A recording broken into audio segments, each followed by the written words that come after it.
오늘은 열왕기하 강의 11번째 시간입니다.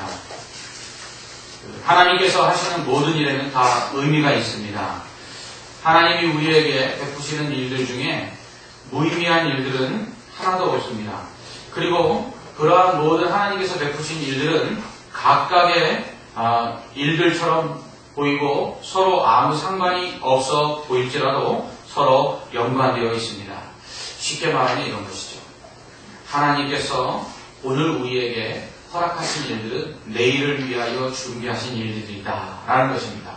그러니까 하나님께서 내일에 행하실 일들을 위하여 오늘 우리에게 오늘 하루를 허락하신다 라고 생각하시면 됩니다. 오늘 내게 일어나 의미 없어 보이는 일이 내일 내게 일어날 큰 일을 위한 하나님의 준비라고 할 수 있는 것입니다. 흔히 이런 것을 나비 효과라고 하죠.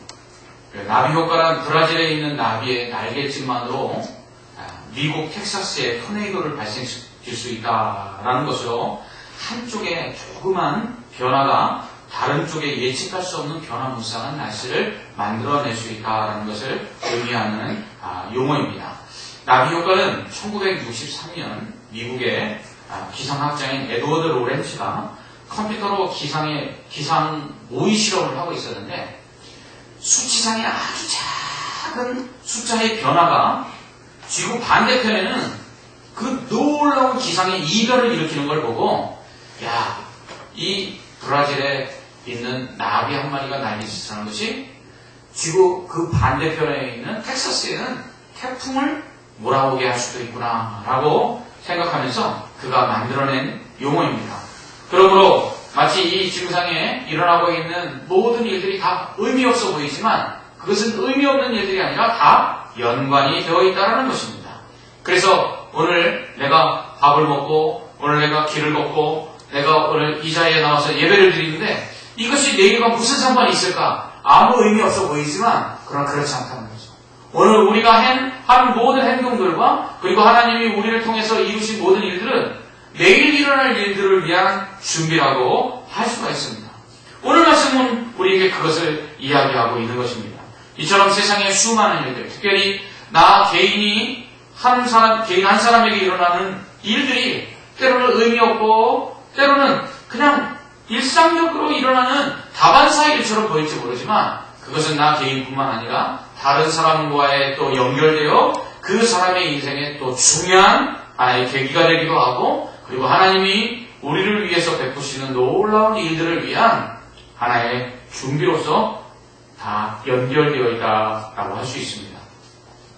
엘리사가 이제 수넴에 거할 때에 수넴 여인이 엘리사를 대접하기 위해서 집에다가 방을 하나 만들죠. 그리고 엘리사 선지자를 극진히 잘 대접을 합니다.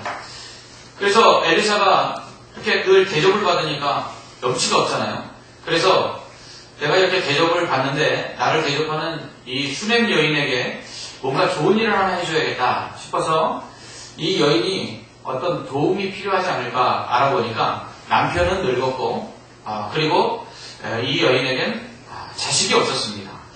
그래서 엘리사가 아들을 낳게 해주죠. 그런데 이 아들이 어떻게 됐습니까? 죽습니다. 그러니까 엘리사가 이 아이를 어떻게 하죠? 살려주게 됩니다. 그리고서는 세월이 흘렀습니다. 다 잊혀졌어요. 아이가 태어났다가 또 죽었다가 다시 살아나는 일들, 그것은 하나의 사건으로 끝나는 것 같이 보였습니다. 어느덧 세월이 흘러서 엘리사가 수넴 여인을 다시 찾아갑니다. 그리고 이 수넴 여인에게 하나님께서 7년 동안 이 땅에 기근을 주실 것인데 너는 네가 이 기근을 피하여 갈 수 있는 곳에 가서 한 7년 동안 그렇게 기근을 피해서 살아라 라고 미리 알려줍니다. 그러니까 이 여인이 블레셋 땅으로 7년 동안 기근을 피해 내려가죠. 7년 뒤에 자기 고향으로 돌아와 보니까 어떤 일이 일어났어요? 자기의 집도 자기의 땅도 다 다른 사람의 것이 되어버렸어요. 그러니 이제 살 길이 막막하잖아요. 그래서 이 수넴 여인이 왕에게 호소하러 갑니다. 임금님에게 자기의 잃어버린 집과 땅을 다시 되찾아달라고 호소하러 갈 때에 마침 엘리사 선지자의 사원이었던 게하시가 이 임금님과 함께 이야기를 나누고 있었는데 이 임금이 이 게하시에게 뭐라고 했냐면 엘리사 선지자가 행한 큰 일들을 나에게 좀 말해다오 해서 이 게하시가 엘리사 선지자가 행했던 큰 일들을 이야기하고 있었어요. 그때 마침 무슨 이야기를 하고 있었냐면 엘리사 선지자가 수냄 여인의 죽은 아이를 다시 살린 이야기를 하고 있을 때에 그때 이 수냄 여인이 아들을 데리고 임금님에게 자기의 잃어버린 집과 땅을 되찾아달라고 호소하러 딱 도착을 한 것이에요. 그러자 이 게하시가 이 수냄 여인을 알아본 거예요. 임금님. 지금 임금님 앞에 와서 잃어버린 땅과 집을 되찾아달라고 호소하고 있는 저 여인이 바로 방금 전에 제가 말씀드린 엘리사가 그 아이를 낳게 하고 그 아이가 죽었을 때 다시 살려준 바로 그 아이와 그 엄마입니다. 라고 이야기를 하는 것이에요. 그랬더니 자기가 듣기만 하던 그 이야기를 눈으로 어떻게 할 수 있어요? 확인하게 된 것이잖아요. 그러니까 임금님이 묻습니다. 수냄 여인에게. 과연 네 아이가 엘리사 선지자를 통해서 태어났고 그리고 엘리사 선지자가 그 아이가 죽었을 때 다시 살렸느냐? 라고 묻자 이 수냄 여인이 예, 임금님 그대로 그랬습니다. 라고 대답을 하는 것이에요. 그러자 이 임금님이 이 수냄 여인을 위해서 한 관리를 세우고 그 관리에게 이 수냄 여인의 잃어버린 땅과 그리고 전토 그리고 집을 다 도로 되찾게 해줍니다. 뿐만 아니라 그 땅에서 지금까지 소출을 얻은 것을 또한 그 수냄 여인에게 다 돌려주게 하죠. 그러니까 수냄 여인은 땅만 되찾은 것이 아니라 뭐까지 얻었어요? 그 땅에서 난 소출까지 보너스로 다 얻게 된 것이죠. 여러분, 수냄 여인은 그저 임금님에게 가서 뭐만 하려고 했어요? 자기의 잃어버린 집과 땅만 찾으면 된다고 생각하고 갔어요. 그런데 하나님께서는 그 여인에게 그 집과 그 땅을 되찾게 하시기 위해서 어떻게 하셨어요? 때마침 게하시와 임금님이 이야기를 나누고 있었고 그 이야기의 중심이 뭐였어요? 바로 이 수냄 여인의 아들을 살린 이야기였어요. 수냄 여인은 자기가 엘리사 선지자를 대접하기 위해서 방을 만들어 놓고 선지자를 대접하는 그 일들이 결국은 아들을 낳도록 연결이 되었고 아들을 낳았는데 그 낳은 아들이 죽었을 때 다시 살아났고 살아난 그 아들을 데리고 살았는데 결국은 그 아이를 잃었다가 다시 얻은 것으로 말미암아 자기의 잃어버린 집과 땅을 얻는 계기가 되었던 것을 알 수가 있습니다. 마치 하나의 사건이 어떻게 되어 있어요? 꼬리에 꼬리를 물고 연결되어 일어나고 있는 것을 볼 수가 있습니다. 그렇다면 오늘 우리는 우리가 행하는 일과 그로 인해 발생하는 사건들이 오늘 하루의 일로 끝나지 않는다는 것을 알 수가 있습니다. 오늘 여러분에게 어떤 하루였습니까? 여러분이 버스를 타고 가고 또 택시를 타고 가고 차를 타고 가고 집에서 일을 하고 거리를 다니거나 아니면 사람을 만나거나 아니면 여러분이 계획한 일들을 진행했을 것입니다. 그런데 그 모든 일들이 오늘 하루 나에게 주어진 일이구나 라고 여러분들 단순히 생각할지 모르겠지만 그 모든 일들은 하나하나 다 연결이 되어 있는데 어떻게 연결이 되어 있습니까? 하나님이 나중에 우리에게 베푸실 좋은 것들과 연결이 되어 있다는 것입니다. 그러므로 우리는 그런 의미에서 오늘 하루 하나님께서 우리에게 베풀어 주신 일들에 대해서 감사해야 합니다. 왜냐하면 우리가 매일처럼 반복하는 무의미한 일상 속에서 벌어진 일들 속에서 하나님은 하나님의 뜻을 이루고 계시고 또 그 삶의 다른 부분들과 그것을 연결하여서 더 큰 은혜를 우리에게 주시기 때문입니다. 그러므로 이것은 달리 이야기하면 오늘 우리가 고난을 당했다 할지라도 그 고난은 오늘 하루의 고난으로 끝나는 것이 아니라 그 고난이 오히려 하나님이 다음에 주실 더 큰 은혜를 위한 예비된 준비일 수 있다는 것입니다. 수냄 여인에게 아들이 죽었어요. 아들이 죽은 것은 슬픔이고 고통입니다. 그런데 하나님께서 그 수냄 여인의 죽은 아들을 어떻게 하셨어요? 살리셨어요. 그 수냄 여인의 죽은 아들을 살리신 후에 7년이라는 기간이 더 지난 다음에 그 사건은 결국 블레셋 땅에 내려갔다가 자기의 집과 땅을 다 잃어버린 수렘 여인에게 다시금 그 집과 땅을 얻는 계기가 됩니다.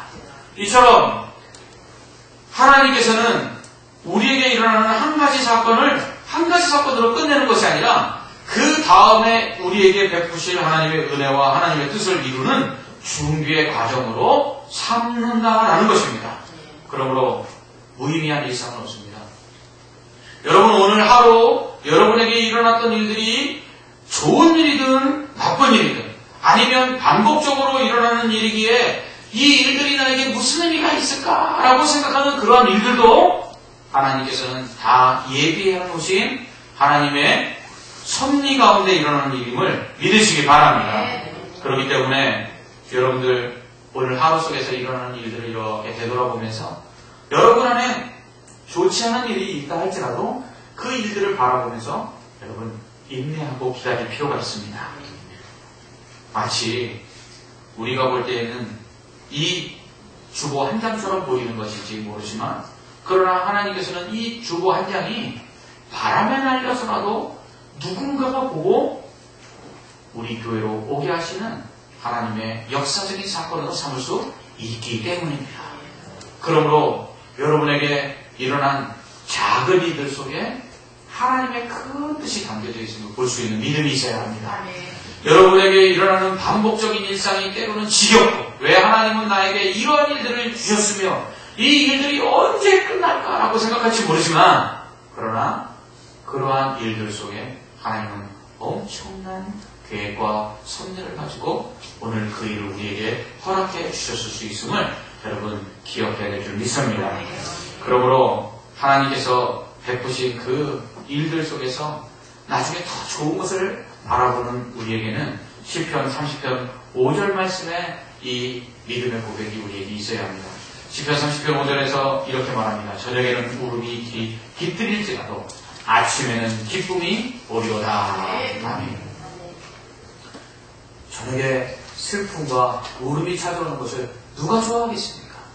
그러나 오늘은 슬퍼하고 오늘은 눈물을 흘린다 할지라도 내일이 되면 오히려 그 눈물을 흘리고 슬퍼한 뒤에 찾아오는 기쁨 때문에 그 기쁨은 더 배가 되게 하실 줄 믿습니다. 하나님께서는 일을 그렇게 하는 거죠. 그렇기 때문에 여러분들 어떠한 작은 일이든지 여러분 그래서 우리는 충성해야 합니다. 어떠한 작은 일이든지 최선을 다해야 합니다. 왜요? 그 일이 나중에 하나님께서 어떠한 일을 하기 위해서 사용하실 줄 모르기 때문에 그렇습니다. 또한 우리는 만남 속에서 그 만남을 최선을 다해야 합니다. 여러분이 오늘 만난 사람들 늘 일상 속에서 보는 사람인데 그 사람이 여러분 나중에 여러분의 인생 속에서 어떠한 도움의 사람이 될지 알 수 없다는 것입니다. 그러므로 지금의 모습이 전부가 아니라는 것을 기억해야 합니다. 옆 사람의 얼굴을 한번 보십시오. 이 사람이 과연 나에게 나의 인생에 어떠한 하나님의 계획을 가지고 보내신 사람일까? 왜 하나님께서 이 사람과 오늘 같이 예배를 드리게 하셨을까? 그리고 오늘 왜 이 사람을 한 교회에 보내셔서 나와 함께 신앙생활하게 하실까? 하나님은 의미 없이 만나지 않게 하셨을 것입니다. 제가 사람으로 인해 낙심할 때가 있었어요. 사람 때문에 가슴이 아플 때가 있었어요. 그때가 언제였냐면 대학교 처음에 입학했어요. 신학교에 부푼 꿈을 안고 들어갔어요. 그런데 신학생들도 사람이라고요. 신학생들도 똑같이 이기주의적이고요.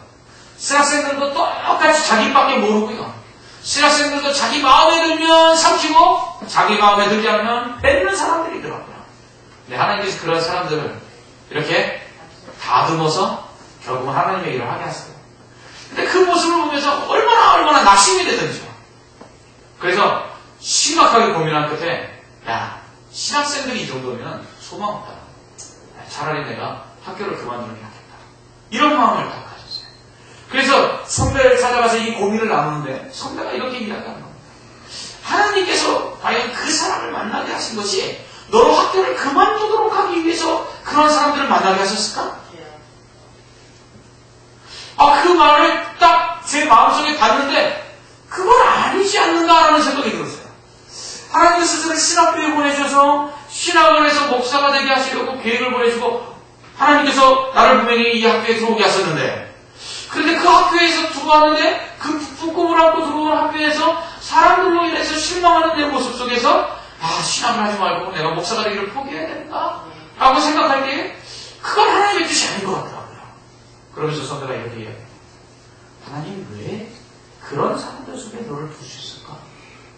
왜 하나님께서 그런 사람들과 함께 공부하게 하셨을까? 한번 생각해봐라. 그것을 진지하게 몇 개월 동안 고민했어요. 그리고 내린 결론이 뭐냐면, 하나님이 이 사람들 통해서 나를 연단하시는 거구나. 하나님이 이 사람들을 통해서 나를 하나님의 목회자로 세우시기 위해서 이 사람들을 쓰시는구나 라는 생각을 알게 하십니다. 그 다음부터는 그 사람들을 나의 시험거리와 그리고 나의 마음의 미움의 대상으로 삼는 것이 아니라 그 사람들을 오히려 사랑하고 감사하고 그 사람들이 마치 철이 철을 더 연단하여 날카롭게 하듯이 나를 하나님의 사람으로 만드시기 위한 도구구나라고 생각하고 그 사람들을 다시 바라보니까 모든 사람 한 사람 한 사람이 귀하고 모든 사람 한 사람 한 사람이 나중에 이 사람을 통해서 내가 어떻게 동역하고 어떻게 하나님의 일들을 할 때 함께 할까라는 생각을 가지니까 기대감이 생기더라고요. 그렇게 25년이 지났습니다. 그렇게 25년이 지난 지금 나를 실망시키고 나를 실족해 했던 그 친구들이 지금은 나의 목회의 동역자요, 함께 기도하고 하나님의 나라를 이루어가는 사람들로 하나님이 사용하고 있는 것을 보게 됩니다. 여러분, 하나님께서는 우리가 만나는 사람, 우리가 겪는 일 하나하나 무의미한 것이 하나도 없다는 것입니다. 그러므로 오늘 여러분들이 어떤 일을 겪으셨든지, 오늘 여러분이 어떠한 일을 당하셨든지 여러분 마음속에 깊이 있게 가져야 될 이 생각하는 하나님께서 이것을 통해서 어떻게 놀라운 하나님의 뜻을 이루실까라는 생각을 여러분 가져야 될 줄 믿습니다. 7절부터는 이 엘리사 선지자가 아람의 수도 다메섹에 갔을 때 일어난 사건이 나옵니다. 왜 엘리사가 원수의 나라 아람의 수도 이 다메섹에 갔을까요? 그것은 엘리야 선지자에게 주신 사명 때문이었습니다. 바알과 아세라 선지자 850명과 갈멜산에서 대결하여 승리한 엘리야가 자신을 죽이겠다는 왕비 이세벨의 말을 듣고 광야로 들어가서 하나님께 뭐라고 합니까? 하나님 나를 죽여주십시오. 그러니까 하나님이 이 낙심한 엘리야를 어떻게 해요? 먹을 것을 주시고 위로하여서 다시금 시내산 호렙산으로 불러서 하나님의 사명을 주시죠. 세 가지 사명을 주십니다. 첫째, 예후에게 기름을 부어서 이스라엘의 왕을 삼으라 라는 것. 둘째, 엘리사에게 기름을 부어 엘리야 너를 대신하여 후계자로 선지자로 삼아라 라는 것과 세 번째, 아람의 하사엘에게 가서 아람의 왕이 되게 하라 라는 것이었습니다. 그런데 엘리야 선지자가 병거 타고가 아니죠. 뭐 타고 올라가죠? 회오리 바람을 타고 하늘로 올라가는데 세 가지 사명 중에 몇 가지만 하고 올라가냐면 한 가지밖에 안 하고 올라가요. 무슨 사명? 엘리사에게 기름 부어 자신의 후계자로 삼은 것 외에는 아무것도 안 하고 그냥 하늘로 하나님께서 데리고 가고 있어요. 그리고 나머지 두 가지 사명, 하사엘에게 기름을 부어 왕이 되게 하고 예후에게 기름을 부어 이스라엘의 왕이 되게 하는 것은 엘리사 선지자예요.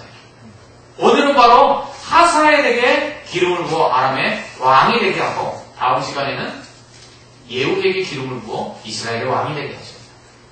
그런데 엘리사가 이 엘리야 선지자가 못한 이 사명을 감당하기 위해서 어디로 가요? 지금 원수의 땅 아람의 수도 다메섹에 갔습니다. 여러분, 아람 군대가 엘리사를 어떻게 하려고 했죠? 죽이려고 했죠. 죽이려고. 왜요?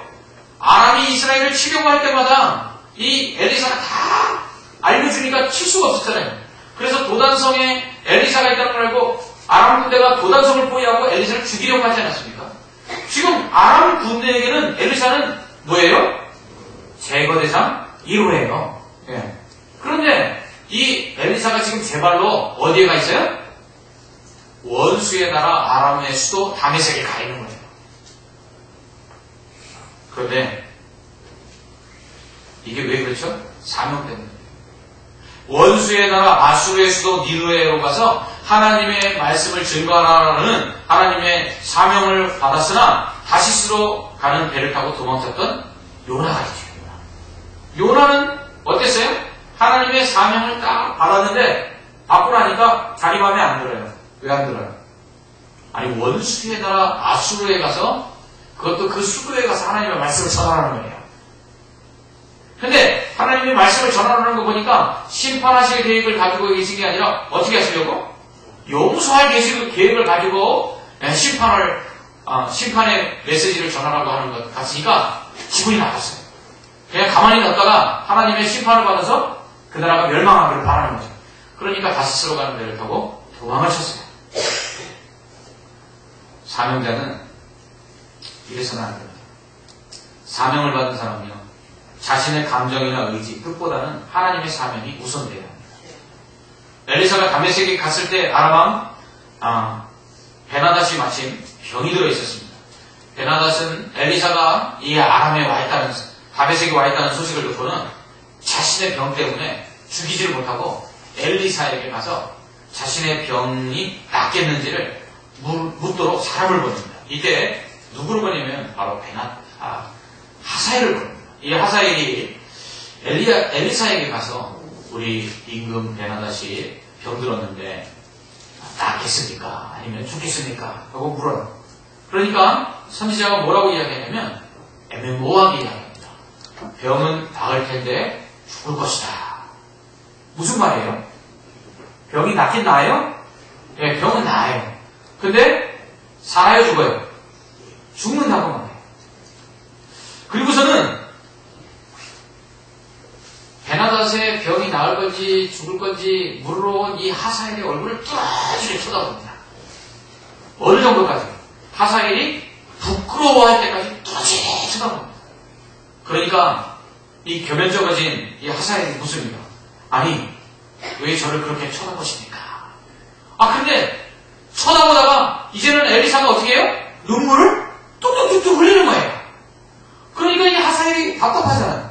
아니, 선지자님, 왜 이번엔 또 우십니까? 그러니까 엘리사가 이렇게 대답합니다.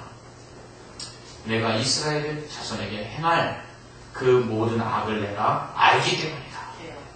네가 아람의 왕이 되어서 이스라엘의 성을 불사르고 칼로 사람을 죽이고 어린아이를 내치고 아이벤 부녀를 그 배를 가를 것을 내가 알기 때문이다. 이렇게 얘기합니다.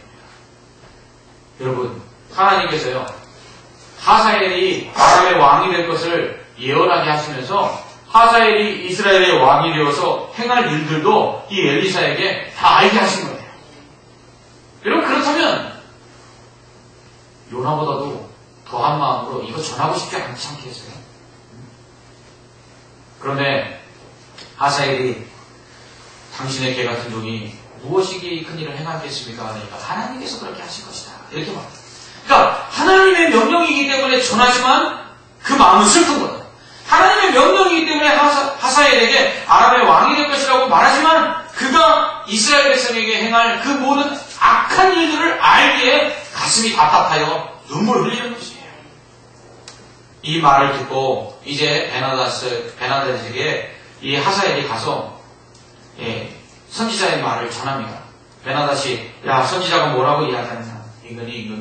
임금님이 죽지 않고 병에서 낫겠다고 말씀하십니다. 그러니까 안심을 했어요. 그리고서 그 다음날 이 베나닷이 잠들어 있는데 하사엘이 가서 이불에다가 물을 부어갖고는 어떻게 해요?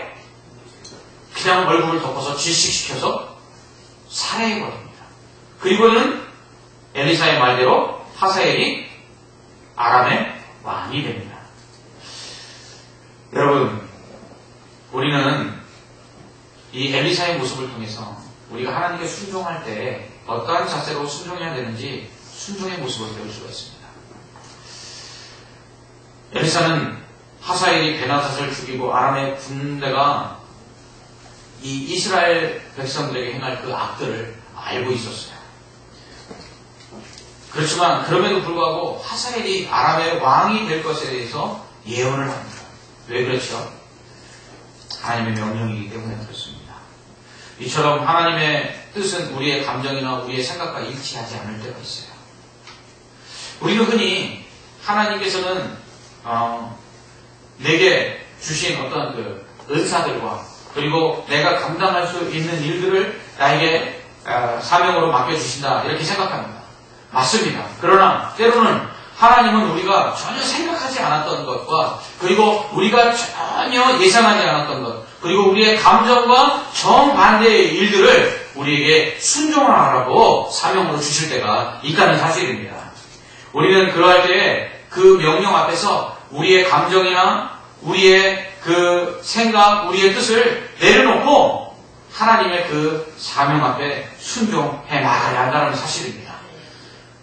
하나님의 명령은 우리가 꼭 좋아하는 것, 우리가 또 잘하는 것, 우리가 기뻐하는 것, 그런 것만은 아니라는 사실입니다. 사람들은 흔히 이렇게 생각합니다. 우리가 하나님의 뜻에 순종할 때 만약에 우리의 기쁨 없이, 우리의 즐거움 없이 순종하는 것은 순종이 아니라고 이야기해요. 여러분 어떠세요? 내가 하나님께 순종할 때에 내 마음에 억지로 함이 있다. 그렇다면 그거 순종일까요? 순종이 아닐까요? 네? 하나님 시켰으니까. 근데 자원하는 심정이 아니잖아요. 기쁨이 없잖아요. 네? 설교를 미리 다 했어요? 그렇습니다. 예수님도 말씀하셨죠. 두 아들이 있는데 아버지가 포도원으로 보냈는데 첫째 아들은 포도원에 가서 일하겠습니다. 대답하는 게 안 갔고 둘째 아들은 싫습니다. 안 갑니다. 하고 불순종하게 아버지에게 안 가겠다고 해놓고 갔다. 누가 아버지의 말에 순종한 아들이냐? 그럴 때 누가 순종한 아들이에요? 둘째라고 했어요. 여러분 그렇습니다. 우리는 하나님이 명령하실 때 우리의 감정이 꼭 기뻐야지만 그것이 순종이라고 생각하는데 그렇지 않아요. 억지로 하는 순종도 순종이라는 것이죠. 특별히 예수님도 그렇지 않습니까? 예수님도 겟세마네 동산에서 왜 기도하셨죠? 왜 땀방울이 핏방울이 되도록 기도하셨죠? 아버지의 뜻과 싸우는 자신 때문에. 아버지께서는 십자가를 지라고 하셨지만 자신은 그 십자가를 질 수 없었기 때문에 결국은 겟세마네 동산에서 그렇게 땀방울이 핏방울이 되도록 기도하신 것 아니겠습니까? 여러분 그렇습니다. 하나님께서 우리에게 명령하시는 그 명령들 꼭 기쁜 명령만 있는 것은 아닙니다. 그 명령 앞에 우리는 무조건 순종해야 돼요. 내 감정과 내 생각을 주장해서는 안 되는 것입니다.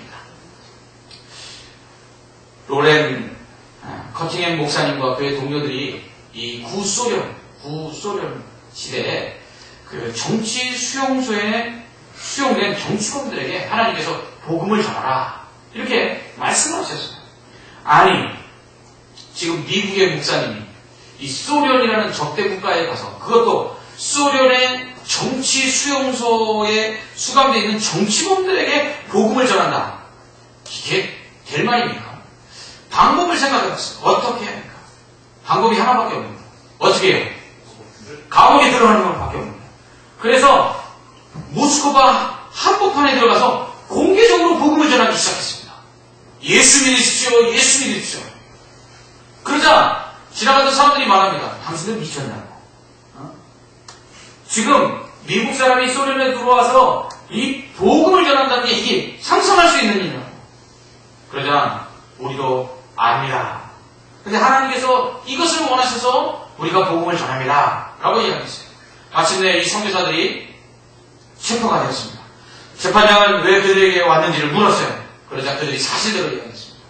우리가 하나님의 사명을 받았는데 이 소련의 정치 수용소에 수감된 정치범들에게 복음을 전하는 것입니다.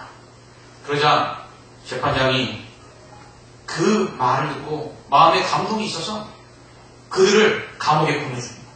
그리고 500명의 그 정치범들이 모임방에 들어가서 그 사람들에게 일일이 복음을 전할 수 있는 기회를 줬습니다. 그리고서는 복음을 다 전하자 그들을 다 감옥에서 끌어내서 다시금 미국으로 돌려보냈습니다. 여러분, 우리가 하나님의 뜻에 순종해 나갈 때는 우리에게 좋은 것만, 우리에게 기쁜 것만 하나님이 명령하시지 않습니다. 때로는 눈물을 흘리며 가야 되는 것도 있고 가슴을 찢으면서 순종해야 될 그런 사명들도 있습니다. 그럴 때 우리가 해야 하는 일은 그것을 감당하는 것이죠. 그것을 감당할 때 하나님께서는 또 다른 놀라운 길들을 우리에게 열어주시는 것입니다. 여러분 기억하십시오. 하나님의 명령, 하나님의 사명은 십자가라는 사실입니다. 하나님의 명령과 하나님의 사명은 절대 면류관이 아니라는 사실을 우리는 기억해야 합니다. 우리가 받은 하나님의 사명은 이 땅에서 그것을 감당하기 위해서 달려갈 때에 고난이 있고 그리고 고통이 수반되는 것입니다. 그러나 그 십자가를 잘 지고 갈 때 하나님께서는 면류관을 허락해 주실 줄 믿습니다. 그러므로 여러분 오늘 말씀을 통해서 우리에게 주는 교훈처럼 우리에게 일어나는 작은 일들 또 우리가 만나는 사람 그 모든 것 하나하나가 다 의미가 있다는 사실을 기억하고 여러분 감사하고 인내하며 더 최선을 다하십시오. 그리고 우리에게 주신 사명 그것은 우리가 그것을 감당할 때 기뻐하고 좋아하는 일만 있는 것이 아니라 하나님께서 그 일을 감당하게 하실 때 때로는 우리의 감정 그것이 상하고 우리의 생각과 일치하지 않고 우리의 마음을 찢는 고통을 줄 수도 있습니다. 왜냐하면 사명은 십자가이기 때문입니다. 그러나 그 십자가의 사명을 잘 감당할 때 주께서 그 십자가 함께 져주고 가실 것이고 그리고 그 십자가의 사명을 잘 감당하는 자에게 하나님께서 영광의 면류관을 성급으로 허락해 주실 줄 믿습니다. 네, 기도하겠습니다.